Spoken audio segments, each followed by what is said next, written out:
Learned something about Shea, who's filling in for Biggie for the time being. We learned that he doesn't like a plate with a pork chop, mashed potatoes, peas, and corn. He likes it all in a bowl mixed together. What do you call them at KFC? It's the bowl of Shea. The bowl of Shea bowl. And that's what he likes. Do you do the same thing, BB Shea, with a burrito?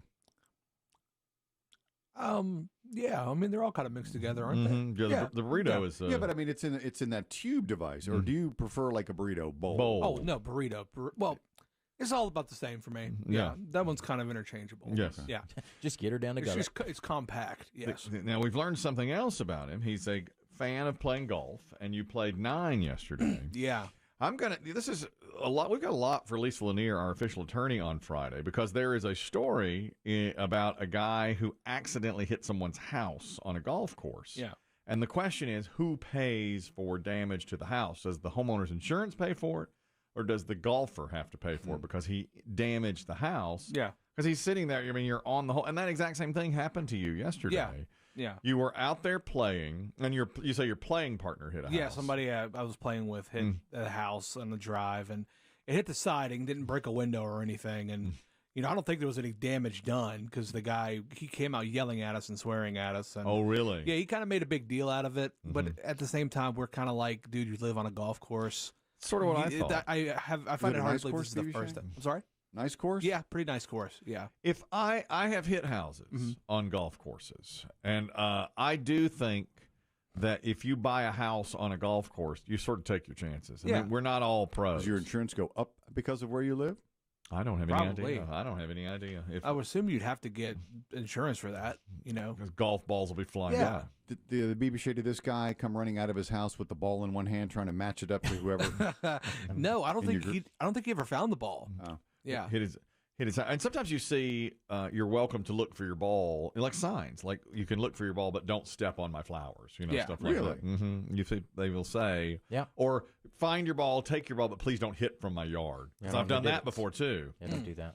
Jesus, I mean, I play it where she lies. A lot of times is what I used to. I mean, I don't play much anymore. I think golf courses, if you live on one, they have pretty like a lot of them don't. You can't have a. You can't have a fence. Like if that's your backyard, is the golf course, is a fairway. Sometimes you can't have a fence there. Really? So you don't. So you can go get your ball, and they don't want a fence on the golf course. Yeah. That's interesting. And I think you have to have probably some of these places you want to have certain kinds of glass in your windows on the back. I guess. Or the sliding glass doors or French doors, or whatever the hell you got back there. I was yelled at once on a golf course many years ago. We hit into the group in front of us. My friend Phil and myself were out playing, and he hit it. And there was a group down on the green, and he said, I'm going to hit this little 5-iron, and he didn't think it would make it that far. And he hit it good. He was, I caught that good. And we watched it in the air, and I said, you better yell. And he didn't. I didn't want to overstep my bounds. You better yell. I said, you better yell. Anybody can you yell. knew what to say and didn't. I know what to say. Yeah. And I said, you better yell. I said, oh, Phil, you better yell. He goes, I didn't catch it that good. And I mean, it landed right next to the guy. I mean, right up on him. And I said, uh-oh. And I, like you, I was kind of like, a little bit scared of this because the guy, could have been mad or whatever. And so and we got down there, and the guy goes, we started talking. Oh, my friend said, hey, man, I caught that 5-iron really good. I didn't know it was going to go that far. And he goes, I can see you're not a mute because you're speaking. Yes. Because of what he didn't say. Right. And he said, the word is fore, F-O-R-E, fore. Learn it. And I mean, the ball was a foot from him. I mean, right there next to him. But anyway. Well, because it's embarrassing. I mean, when you say fore. You're embarrassed. And you say fore left or fore right. Yep. Because you're letting people know that there might be a gallery or other people out there walking around. Right. But nobody says fore fairway. Because you're not supposed to hit it. You're not supposed to, are you? We say fore good shot. I know. Fore I caught it. I flushed it. Now, he hit it good. That's more embarrassing than fore left. The best shot he's ever hit that I've ever seen. Nobody hits a good 5-iron. And this was not really on one of the best courses. The guy was wearing jean shorts and no shirt when we got down there. Sounds about and right. He goes, I can see you're not a mute. And I said, I pointed at my friend Phil. I am. He hit it, I told him to say something.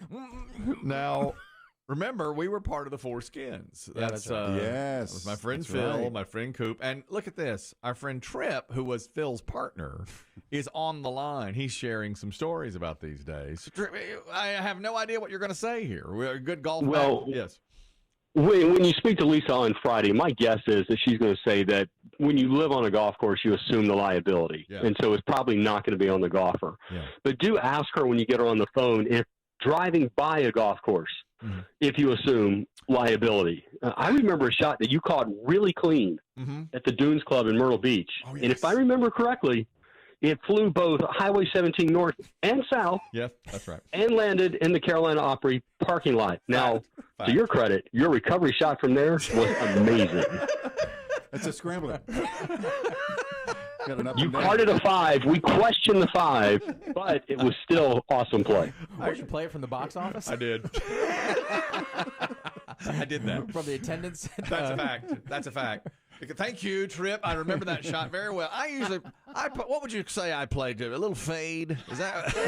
Oh, no. You normally play a really hard hook, and you just happen to catch it clean. And Exactly. It's the straightest ball you've ever hit in all the years that we played. I was aiming at Highway 17. I was. You were actually. Because you knew it was going to go the other way. Because I knew it was good, because he always has that nice little Big fade. old banana hook. No. It's not nice. It wasn't nice. Different word, different adjective. It's like a boomerang. It really. I mean, I There hit we it. go. I mean, it probably took 100 yards of every shot I hit, and Your shots look like bullets in the Matrix. oh god, I mean, I've seen you. I watch you play around. I know. He's right. It's unreal. The curve, the physics of that ball. It did. It went. Oh, you're right, Tripp. You're right. It went over both lanes of traffic. Where'd it land? Valet. Yeah, I think I heard a tire screech. I still can't. I know. No, you're Can't right. say definitively. Oh my god, I almost forgot that. No helmet state hit a biker. This is why you wear helmets. Tripp, it's good to hear from you. Thank you. Keep it in the fairway. All Thank right. you. Well, I never have. Yeah, I never have. straight. But that ball, and it was in the Carolina Opry. And who was playing that night? With the Gatlins? The Gatlins. Lori Morgan? Alabama? Ooh. I was between a couple of tour buses, and I wedged her out a little. Winona pop her head out. That's right. Yeah. I've never. What the hell? I've never seen anything like that before. So anyway, we made that shot. He's right. I played it from over there and back over the traffic and onto the green and carded a 5 and walked away with it happily. I know your math. The other. Now this is we were talking about birthdays a minute ago. Adults celebrating birthdays, and the one man who has won $400,000. Yeah. Because he told his office, "Don't give me a party. I have flashbacks, anxiety attacks, and flashbacks." They gave him one. He had an anxiety attack. He had a meltdown, and then the next day they called and said, "We couldn't have any fun at your party because Kevin's such a girl. Yeah. Well, a little girl. it's so funny. We have a P1 listener named Sam, and he listens to podcasts of this show, which you can at twoguysnamedchris.com. My birthday was a couple of weeks ago, and on that day, this is also about possible injury on your birthday and flashbacks, okay? Late in the show, there was a person outside holding a basket of chicken minis, all right, from a restaurant that I like. I won't say the restaurant's name, but I like it, okay? And he had a box of chicken minis, and he was ringing the doorbell, and we never went and got the door, and he went away. And Dave said, I don't trust that. I'm not going up there to answer that Open a door to a stranger. He said, I'm not opening a door to a stranger. And everybody said, well, it looks like a DoorDash person. And I said, Dave, somebody has sent me chicken minis for my birthday. That's what we need to go get that door. So the guy left and went away. Then about 15 minutes later, he came back, and I said, Dave, go get that door. And Dave said, I'm not comfortable. I said, you get out there. It's my birthday. Those are my minis. Yeah, it was the bag that put you over the edge. That was it. You saw the red and white bag. I said, go get those chicken minis. Well, it turned out it was chicken minis for somebody else. Carried them right down the hall. Exactly. So, okay, that segment is up online, so you can listen to it in podcast form. Well, a P1 named Sam said he was listening to that, and we got into, at one point Dave had been shot, so he had a flashback. He didn't want to face a stranger. And I said, right. Get out there and you get those minis. And I was pressuring him to go get them. And this person, Sam, accidentally listened to the podcast at half speed, which you can do. He got a hold to the wrong speed. That's right. You can do that? You can double We speed got it. 33 and a third? You can do it either way. Yeah, you can make it half speed or full speed. And he says he's listening to all of them at half speed now because it sounds so much more fun because we sound drunk when we're talking. All right. And this is me telling you, Dave, to go get the minis. And I've noticed he's been way more prickly since that shooting. This is 2 years ago, 3 years ago. He's prickly. I'm gonna get shot on your birthday. Yes, and go out there.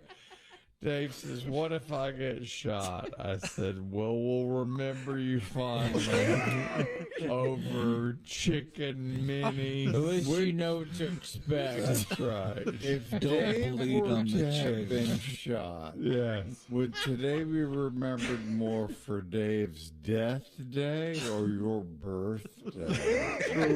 More his death day, because that would be... Oh, I love that. I wish you'd have shot me. I would have been. Well, Dave we've witnessed him getting the chicken minis.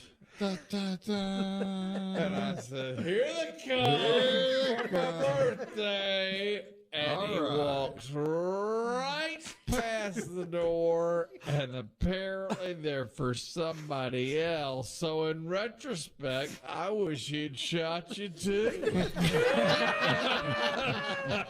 That is a minute and a half. Oh, Jesus. I think if I was going to listen, I'd listen to him at half speed too. I would too. So much better. So much more prickly since you got shot. Hey, walk on by.